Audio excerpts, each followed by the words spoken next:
invades going on. JP, very aggressive in this early stage.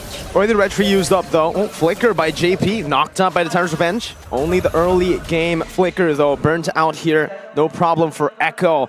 Now this is a pretty new team. We actually spoke about this off cam. JP stepping in for Yaoi now. As you can see from their trio MDL, it seems like, you know, the synergy just is better for them. But on the other hand, I'm actually quite intrigued to see how this is going to work out. And talking about intrigue, look at Key's choice of talent. He actually went for lethal ignition to what we're used to accustomed, which is pull yourself together. Wait, Super Ken, I don't know what happened early. Oh, he stole the orange buff, Zaida! Early on, already pushing Super Ken into deep waters. And Super Ken is still level 2. Zaida's level 4, and he's going to clear the entirety of his own orange buff as well. Bigatron Alpha struggling early game. I think that's genius. I think that's a genius play coming in from Echo.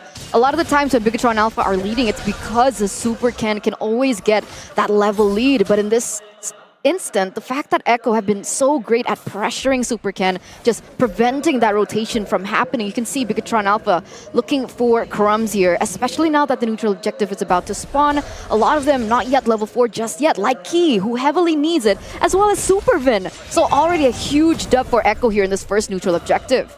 Huge dub is a bit of an understatement. At this point, it's just Echo who can do anything they want in the neutral objectives. Bigatron Alpha can't even look for a contest, and just like that, Zaida picks up the first turtle of the game. Level 5 on the way to 6. He's already going for more invades, completely capitalizing, punishing Super Ken on the Joy. Super Vin, Titan's Revenge coming down. JP with a good Divine Judgment, but Key jumps in now with the Cult Altar helping him out. The real world revelation comes down from Sanji, able to dish out a lot of damage as Rizzo jumps in the back, but Key falls to the hands of Zaida. Echo, they start first with a first blood. This is what we're expecting from the composition that Echo have brought. They're going in for a lot of pickups, they're going in for that early lead, and you can see here, even, oh wait, so Rizzo, okay, Zaida still gets that buff, but despite the option that Bigatron actually has later on, I feel like that power spike comes later. So Bigatron Alpha, they just need to be able to sustain through all this aggression, try to pass and push through the aggression coming in from Echo, and they're gonna be just fine because the power spikes, they gotta wait for the power spikes. If they play into the tempo of Echo, that's when things get a little bit too snowbally, especially for Zaida, and that's dangerous. Absolutely. I think for Echo, they need to try to just utilize this pressure that they have, start going for early invades, and just secure neutral objectives. Because at this point, well, good Divine Judgment, bringing Super Vid back. The Menace Rage comes down, but Outplayed is able to outplay the situation, gets out and gets a kill back to 0 for Echo. Sitting 1-0-0 as well for Outplayed in particular. You think that, let's say, you don't see some progress from Echo, and Outplayed just really shines as always. And we're also talking about the synergy between the trio. It's looking pretty good, Mirko. It's scary. It really is. I mean, we've been seeing this. When JP stepped into the group stages, it just feels like Echo finally clicked. We haven't seen this style of Echo in a long time. I think it was M4 and MPLPH Season 11 that we got to see prime Echo. But at this point, 2,000 gold lead, it's safe to say that they are comfortably in the lead. And you know what happens when Echo are in the lead usually. It's very hard to take it off of them. We'll see, we'll see. I mean, right now, both these teams, they're going to look for a little bit more. Echo already has the upper hand in this neutral objective. A better setup as well.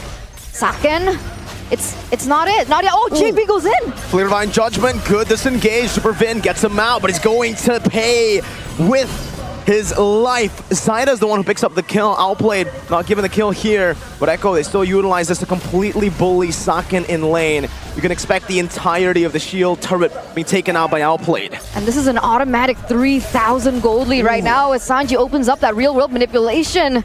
He's actually forced to use that Cult Altar as well. So another resource just stripped away from Bigatron Alpha here in the first 5 minutes of the game. 5 minutes in the game.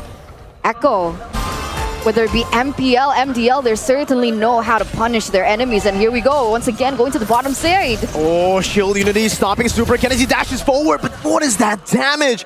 Sanford on the Uranus, they're looking for a dive. Sanji flickers forward, Super Ken under the turret, he falls to Sanji with a flicker. Very, very aggressive. And the Echo Express now, they're all in.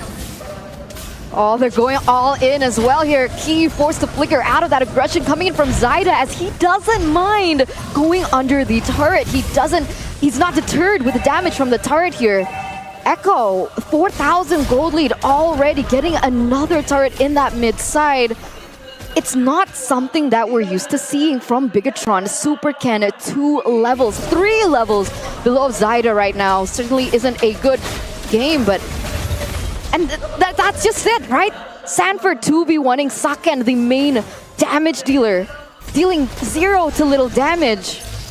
How are they supposed to play around this? I mean, at this point, Echo have completely just, forced Bigatron Alpha into a corner, right? It's just Echo doing everything on the map. You don't see any sort of counter play for Bigatron Alpha. They're not even able to contest for anything, even their own orange buff. Heck, Supercan, I think he's only gotten 1 orange buff this entire game, and that's the one previously from this one. Zyda was able to steal it away with the Retribution, and it's perfectly timed for the turtle that's coming up. Sanford eats a few turret shots, but it's all good. Zyda picks up the turtle for free again. And Echo are just rolling through Bigatron Alpha.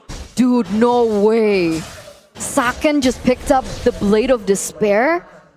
He's so far behind, outplayed. Brody already picked up the Malefic Roar in comparison. So you can already see the difference in damage coming in from both of... Oh, wait a minute, JP! Flicker Divine Judgment onto Chorizo, but it's a good pull into the Bennett's Rage. Now the Altar saves them, and they find a kill. Superfin in the back finds 3 members, and now Saken is on a roll. They pick up a triple kill out of nowhere, and Bigatron Alpha, somehow, some way, they found an opening in the game. The venue roars.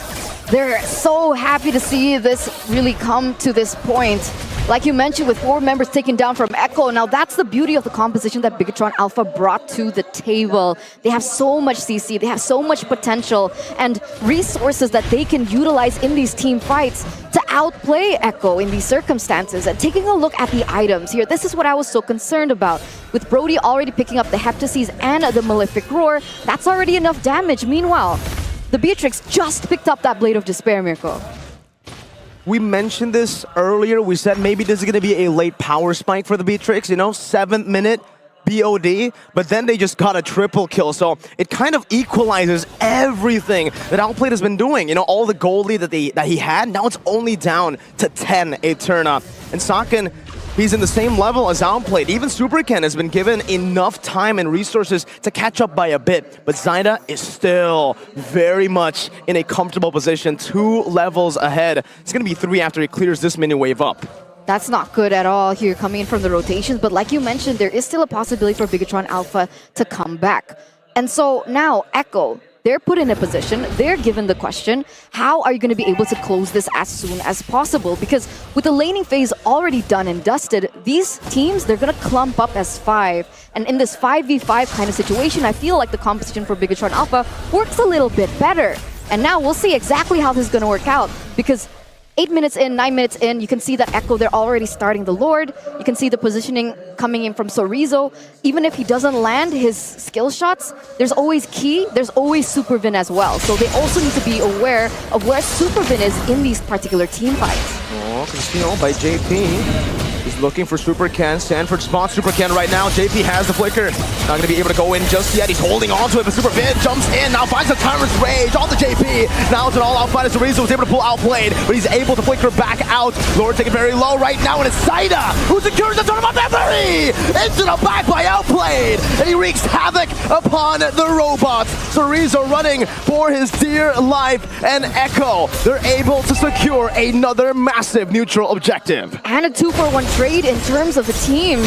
Echo getting all the right picks, all the right trades, and all the right places here. You can see the Lord already marching there in the mid side. Sanji already being super annoying. The slow is there. You can feel the damage start to come through, especially since he already picked up that Holy Crystal. And there you go, Outplayed with that BOD. You can expect that to land. Super high damage coming into the siege. Lord's still going to be dealt with though. However, Echo won the team fight, but unfortunately for them, they weren't able to take Saken down, who is basically, for Bigatron Alpha, the only sort of really reliable wave clear. On this Bennett, you saw it with your own eyes. JP though, flicker, oh, he catches Superfin, brilliantly played. Bringing him back now, outplayed, dishing out the damage on the torn apart memory. Taking him out with a killing spree. Saken able to dash out, key as well. Oh, what is that damage from outplayed? Saken just stands his ground with the Mirror's Passion. I'm offended, bringing JP back, but the turret should still fall. Outplayed, just hitting, munching on these turrets. All right. No casualties from the side of Echo, but Supervin had to go out because of that engage. But here we see start of a silver lining coming in from Bigatron Alpha, right? As this game progresses, like we mentioned, things are getting a little bit more equal. You can see here Saken on the gold earned leaderboard, really catching up to Outplayed. I think there's 1,000 difference, but now Saken already picked up the Malefic Roar. So in these team fights, when they're expecting Saken to deal the damage, he definitely can, but they need to be able to protect him long enough, which he was able to do previously. But with this dive, look at this cut. Sanford brought back JP. No flicker this time, so Bigatron Alpha still can escape. But you want to finish your point? yeah, I was worried about the dive, right? Because that's what Echo has. They have Zyda to dive into the backline. They have JP to go for that ultimate on it to Saken. And with these kinds of distractions happening and with so many things that Saken really needs to avoid, it's a little bit more difficult for Bigatron Alpha. I agree. I think for Bigatron Alpha, it really relies on how Saken is able to play out in these team fights, right? Because it feels like it is still a front-to-back composition, heavily prioritizing Saken. You have a few die members from Super Ken, but they're just there to act as a distraction or just to take out Sanji. Superfin now caught all alone, isolated from the team, taken out even without anything. Flicker, I'm offended, and Tyrant's Rage coming down with a Bennett's Rage. Drop down upon Echo. Now Outplayed is going to be shut down in the back. Sorizo out of nowhere picks up a double. No, stunning JP up. Saken clearing out the waves. 2 members down for Echo as the Lord, this time in hands, spawns in. Oh no! 4 members still alive and well for the side of Bigatron Alpha. The lead that Echo have built from that early game now is going to be tested here in the 13th minute of the game. You can see, oh, Sorizo goes in with I'm offended. He's still able to get out though, but this is the Lord Dance that severely favors Bigatron Alpha here. Outplayed is respawning though. Supervin as well. Now with Sanji and Outplayed back, Bigatron Alpha, that window has closed to go for the Lord. Echo will go back. They have a slow push down below as well. I'm offended with the Bennett's Rage combo down. JP almost losing immortality. Is able to dash away, but the real world manipulation has been used. Shielding it now, jumping onto Sorizo. Is still able to escape for a bit, but they're looking to hunt him down. Slowed once again. Sorizo gets out. Echo, they've committed 2 ultimates. Tortoises, Poissons, and the RWM. Bigatron, they've committed 1 now. I think it's worth it. I think it's worth it, right? They're able to buy some time for their team. They were able to zone the members of Bigatron Alpha away. And even if they committed and they at least get a pick onto the side of Bigatron Alpha, the Super can really want to go for a 50-50. He's still a level below Zyda right now. So I don't know how far Bigatron Alpha are willing to contest. I think they need to buy some time for Super Ken in particular to catch just a little bit up before they go for a 50-50. I'm wondering why they still want to commit onto this. Why not look for something else on the other side of the map? Simply put, it's Echo that is forcing it. You can see it's Echo that are holding the Lord down. They are starting this Lord Dance. So Bigatron Alpha, they have no other way, no other response but to try to match it. Sure, 1 level lead. Zyda definitely has the advantage, and it's a big one here, especially considering Echo have a Divine Judgment within their arsenal. But it's a fight that Bigatron Alpha needs to take. They need to try to push these waves as well, and so far, take a look at the slow push down below. Bigatron Alpha have done their due diligence here, clearing out the waves, getting good setup down for this Lord Dance. That's true, that's true. You can see here already Zyda forcing to clear that mid wave as well. I guess that's an objective that they're willing to let go. Because of the short side, they are going to be able to clear that top, but look at this. JP already with concealed play. He used Flicker as well. JP used Flicker, has the Divine Judgment, so Rizzo now caught in the midst right now. The Divine Judgment comes through on the Super Champ, but the call Alter saves his life. In the back, you can see Superfin jumping in with the Rage, but Sorizo falls first. The Rage doesn't connect onto anyone. Sanji's able to withstand it with the real world manipulation. And just like that, Echo, they will secure another neutral objective through their chaotic team fight. If it was Leo, he would be saying how the Orcas know how to tango, and that's exactly what they were able to do. Make it a little bit more messier, not a pure 5v5. Use the fact that their composition was built for pickoffs and getting 2 in the process, plus a Lord as well. all in all, it's Echo with the advantage and as well with the map pressure. And Bigatron Alpha still looking for ways to punish the Orcas here.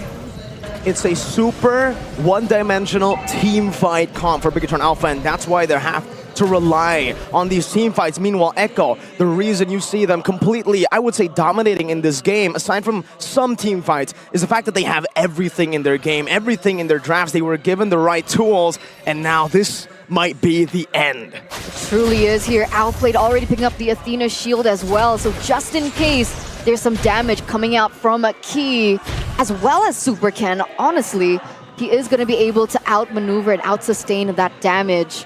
That Lord already being able to get that inhibitor turret in the top side. You can see Sanford as well as Zaida pushing in that bottom lane. But it's going to be defended here. Bigatron Alpha, they walk away, but they walk away with one less inhibitor turret. But look at that mid and that bottom wave crashing in unison.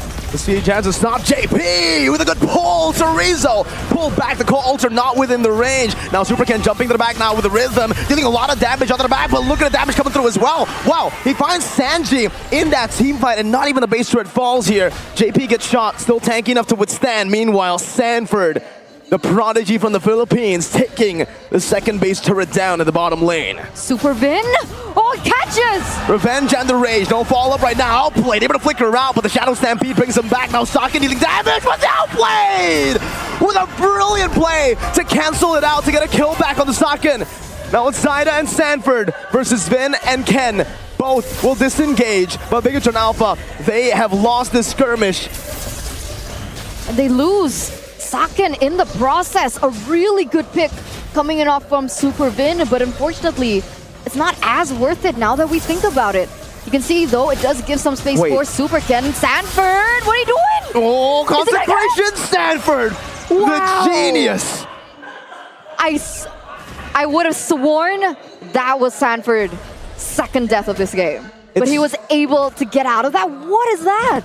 It's a type of play that you wouldn't expect from anyone except for Sanford. If it's Sanford, you chill. You take a chill pill and you relax, because Sanford knows his limits. Take a look at the items here. The reason he wanted to push it even further, to risk that, was because he knows, he calculates this with the Oracle, the Blade Armor, and even the Radiant Armor here. There's not much kill threat from Bigatron Alpha.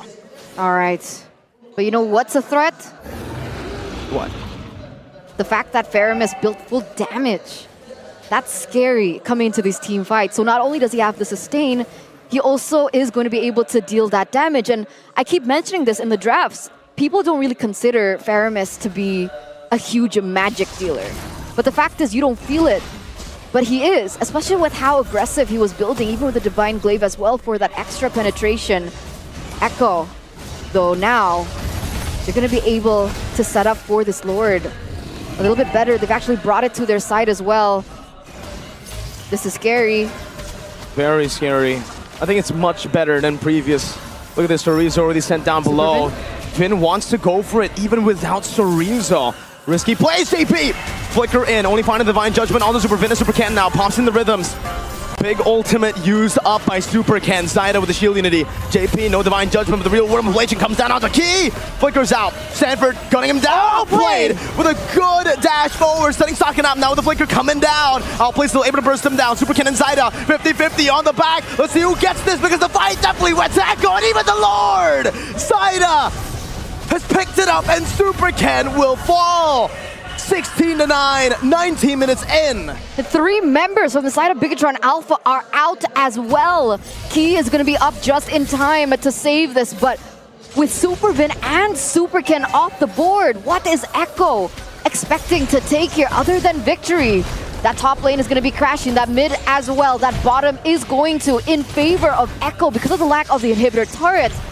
Echo, once again, what amazing plays happening, and look at this. Even with the Venice Rage, the RWM from Sanji was perfect. Outplay now, bursting Chorizo down, the base wide open, and Echo, they'll take game number 1.